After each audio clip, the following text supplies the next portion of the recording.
The first step towards achieving your dreams is having the right coach. Get the best education with forensic classes by Diksha and make your NET forensic exam dreams come true. Download the app now. Everyone, welcome to today's lecture. और आज की lecture में हम पढ़ रहे हैं writing instruments के बारे में। क्या पढ़ रहे हैं? राइटिंग इंस्ट्रूमेंट्स के बारे में पढ़ रहे हैं। तो कौन कौन से ऐसे इंस्ट्रूमेंट्स हैं वो हम यूज़ करते हैं ड्यूरिंग राइटिंग। तो आप लिखते वक्त, लिखने के समय कौन कौन से ऐसे इंस्ट्रूमेंट यूज़ करते हैं जिससे आप राइटिंग कर पाते हैं। तो है कि जब भी आप कोई वर्ड पढ़ते हैं, कोई टर्म पढ़ते हैं, तो आपको वो टर्म पढ़ते ही एक जनरल आइडिया लग जाता है कि वो टॉपिक क्या हो सकता है, उससे रिलेटेड चीज़ें क्या हो सकती हैं। तो जैसे ही मैंने बोला राइटिंग इंस्ट्रूमेंट्स, तो क्या समझ में आया? वो सारे इंस्ट्रूमेंट्स जो राइटिंग पर्पस के लिए या राइटिंग को अचीव करने के लिए इस्तेमाल किए जाते हैं या यूज़ किए जाते हैं, वो सारे के सारे क्या कहलाएंगे? राइटिंग इंस्ट्रूमेंट कहलाएंगे। तो यहाँ पे कुछ है एग्जाम्पल्स जो आज हम लेक्चर में कवर करने वाले हैं। जैसे कि पेपर पेपर क्या हुआ? पेपर भी हमारा एक राइटिंग इंस्ट्रूमेंट हुआ, क्योंकि पेपर पे ही हम हमारा जो राइटिंग का प्रोसेस है वो लिखते हैं, वो अचीव करते हैं। विदाउट पेपर या विदाउट ऐसा कोई भी बेस आप राइटिंग अचीव नहीं कर सकते। या तो आप पेपर पे लिखेंगे या तो फिर आप कोई भी ऐसा बेस होगा। फॉर एग्जाम्पल, अगर आप वॉल पे लिखना चाहते हैं तो वॉल पे भी लिखने के लिए आपको एक बेस मटेरियल, आपको वॉल तो चाहिए ना, कि बिना वॉल तो आप लिख नहीं सकते। अगर आपको वॉल में लिखना है तो आप राइटिंग इंस्ट्रूमेंट कोई भी पेंसिल यूज कर सकते हैं, पेन यूज कर सकते हैं, कोई भी इंक यूज कर सकते हैं, but without the base element आप राइटिंग अचीव नहीं कर सकते।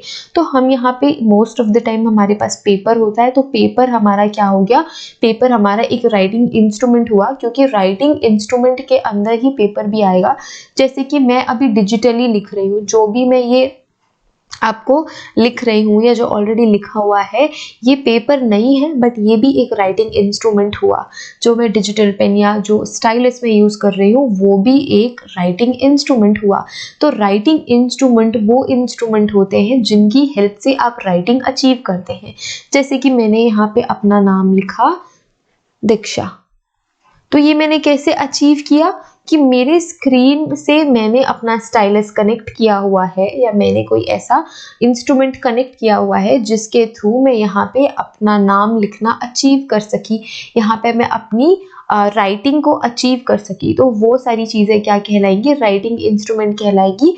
और हमारे लिए कौन कौन से इंपॉर्टेंट राइटिंग इंस्ट्रूमेंट है? पहला तो हो गया पेपर, कि पेपर आपका इंपॉर्टेंट राइटिंग इंस्ट्रूमेंट हुआ। इंक, तो विदाउट इंक आप पेपर में राइट नहीं कर सकते, तो आपको इंक की भी ज़रूरत है या इंक की रिक्वायरमेंट आपको होगी। तो इंक भी आपका राइटिंग इंस्ट्रूमेंट हो गया।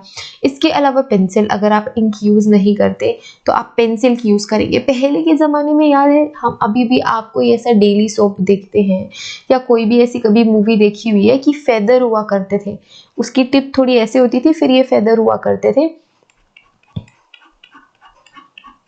और इंक की बॉटल, चलो ऐसा, ये इंक की बॉटल है।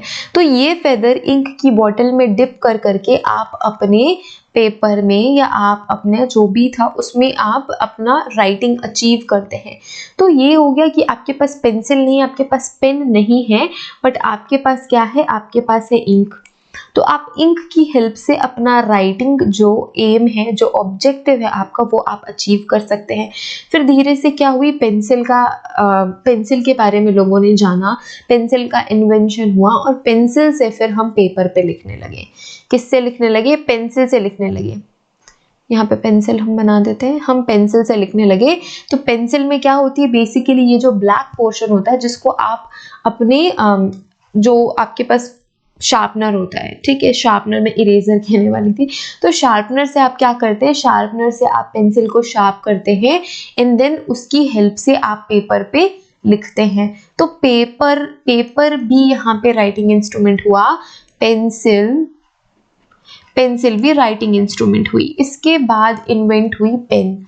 डिफरेंट टाइप ऑफ पेन्स का इन्वेंशन हुआ, फिर पेन का इस्तेमाल होने लगा। पेन के अंदर भी इंक लगी हुई होती है, तो डिफरेंट इंक हम यूज़ करते हैं। यहाँ पे जो इंक यूज़ कर रहे थे ये डिफरेंट इंक थी। हम पेन में जो इंक यूज करेंगे वो भी डिफरेंटली प्रिपेयर्ड होगी ताकि वो अच्छे से पेन से फ्लो के साथ आ सके पेन के निब तक। तो ये हमारे राइटिंग इंस्ट्रूमेंट हो गए। आपका पेपर भी राइटिंग इंस्ट्रूमेंट है, इंक भी राइटिंग इंस्ट्रूमेंट है, पेंसिल भी राइटिंग इंस्ट्रूमेंट है एंड पेन भी राइटिंग इंस्ट्रूमेंट है। तो यहाँ पे मैंने इस वजह से पेंसिल, पेन, इंक, पेपर ये सारी चीज़ें लिखी हुई है क्योंकि ये हम इस लेक्चर के थ्रू कवर करने वाले हैं। अगर इस लेक्चर के थ्रू पूरा का ये सारे राइटिंग इंस्ट्रूमेंट्स नहीं हुए तो हम क्या करेंगे कि 2 राइटिंग इंस्ट्रूमेंट पहले कर लेंगे। फॉर एग्जाम्पल आज के लेक्चर में पेपर और इंक कर लेंगे और कल के लेक्चर पे पेंसिल और पेन कर लेंगे। तो हम यहाँ पे 50% आज कर लेंगे, 50% कल की क्लास में कर लेंगे। तो 2 क्लासेस में हम राइटिंग इंस्ट्रूमेंट आराम से डिटेल में पढ़ के फिनिश कर लेंगे, कवर कर लेंगे। ठीक है, तो राइटिंग इंस्ट्रूमेंट्स के बारे में पढ़ना शुरू करते हैं। तो सबसे पहले हम एक बार राइटिंग इंस्ट्रूमेंट का बेसिक्स देखेंगे, बेस देखेंगे कि राइटिंग इंस्ट्रूमेंट्स होते क्या हैं और हम कौन कौन सी ऐसी चीजें हैं, मटेरियल जिसे हम राइटिंग इंस्ट्रूमेंट मानते हैं। तो राइटिंग इंस्ट्रूमेंट के बारे में हमने ऑलरेडी ब्रीफ में डिस्कस कर लिया है, बट कुछ स्टेटमेंट्स जो इम्पोर्टेंट है, जैसे कि the writing instrument is one of the important aspect of writing because of a person to write with an ink pen may write with a slight difference form a ball pen which cannot be recognized at once। तो चलो ये चीज यहाँ पे बोली जा रही है कि इम्पोर्टेंट है, क्या इम्पोर्टेंट है, आपके राइटिंग इंस्ट्रूमेंट के बारे में जानकारी होना इम्पोर्टेंट है कि आप कैसे राइटिंग इंस्ट्रूमेंट यूज करके अपनी राइटिंग अचीव करते हैं। तो जो पर्सन इंक पेन में जैसे लिखता है या जिसकी राइटिंग इंक पेन में अलग है वो बॉल पेन से स्लाइटली डिफरेंट हो सकती है, वो बॉल पेन से स्लाइटली डिफरेंस हो सकती है। तो इंक पेन और बॉल पेन, आपके कुछ फ्रेंड्स होंगे जो इंक पेन से लिखना पसंद करते हैं, कुछ ऐसे फ्रेंड्स होंगे जो सिर्फ बॉल पेन से लिखना पसंद करते हैं, बट कोई एक पर्सन है ए, जब वो इंक पेन से लिखता है तो उसकी राइटिंग बहुत अच्छी होती है, बट वो बॉल पेन से लिखता है उसकी राइटिंग थोड़ी बुरी हो जाती है, या फिर हमें कहना चाहिए स्लाइट डिफरेंस आ जाता है। तो ये जो स्लाइट डिफरेंस है आप एक ही बारी में नहीं पकड़ सकते। तो राइटिंग इंस्ट्रूमेंट की इंफॉर्मेशन होना या उसके जो भी पॉइंट्स हैं उनको इम्पॉर्टेंट मानना हमारे लिए इम्पॉर्टेंट है, क्योंकि कोई एक पर्सन इंक पेन से डिफरेंट लिख सकता है और बॉल पेन से उसमें स्लाइट डिफरेंस आता है। कोई बहुत बड़ा डिफरेंस नहीं आता, बट येस बॉल पेन से स्लाइट डिफरेंस आता है, बॉल पेन और इंक पेन। ऐसा हो सकता है, हमेशा नहीं होता है, ऐसा हो सकता है कि इंक पेन और बॉल पेन जब भी कोई पर्सन इंक पेन से लिखे तो उसकी हैंड राइटिंग डिफरेंट हो, और जब भी वो पर्सन बॉल पेन से लिखे तो उसकी हैंड राइटिंग में स्लाइट डिफरेंस आता है। और ये जो डिफरेंस है वो एक बारी में पकड़ा नहीं जा सकता। तो आप एक बारी में ये डिफरेंस को नहीं कैप्चर कर सकते, नहीं पकड़ सकते। There are many writing instrument but it can be classified as further। तो जो writing instrument है, जैसे कि मैंने बोला कि मैं जो अभी लिख रही हूँ, जो मैं मार्किंग कर रही हूँ, वो मैं अपने writing instrument से कर रही हूँ। जो मैं राइट कर रही हूँ वो मैं अपने राइटिंग इंस्ट्रूमेंट से कर रही हूँ। तो राइटिंग इंस्ट्रूमेंट तो कुछ भी हो सकती है, जो राइटिंग इंस्ट्रूमेंट है वो कोई भी हो सकता है, बट बेसिक हम क्लासिफाई अगर हम करें राइटिंग इंस्ट्रूमेंट को तो हम 3 तरीकों से कर सकते हैं। फर्स्ट, सेकेंड, थर्ड, 3 तरीकों से करेंगे। तो वो इंस्ट्रूमेंट जिस पे आप लिखते हैं, आपका बेस इंस्ट्रूमेंट, जैसे कि पेपर हो गया, अगर आपको किसी लीव में लिखना है, किसी पत्ती में लिखना है, पत्तियों पर लिखना है, तो वो आपका बेस जो भी मटेरियल है वो हो गया, जैसे कि पेपर, लीव। अगर मेटल्स पे आपको लिखना है तो मेटल आपका बेस मटेरियल हो गया। तो पहला क्या हो गया, बेस मटेरियल, वो मटेरियल जिस पे आपको क्या करनी है, राइटिंग करनी है। ये तो पहला राइटिंग इंस्ट्रूमेंट हुआ। दूसरा राइटिंग इंस्ट्रूमेंट हुआ पेन या पेंसिल। क्या हुआ, पेन या पेंसिल। तो ये कौन से मटेरियल है जिसकी मदद से आप बेस मटेरियल पे रखेंगे। द मटेरियल यूजिंग नहीं होना चाहिए, the material we use on writing on the base material. ठीक है, ऐसे चलो एक हमने बस एक सेंटेंस बना लिया, वो राइटिंग मटेरियल हुआ, पेन या पेंसिल वो राइटिंग मटेरियल हुआ जिसे आप यूज कर सकते हैं बेस मटेरियल पे लिखने के लिए।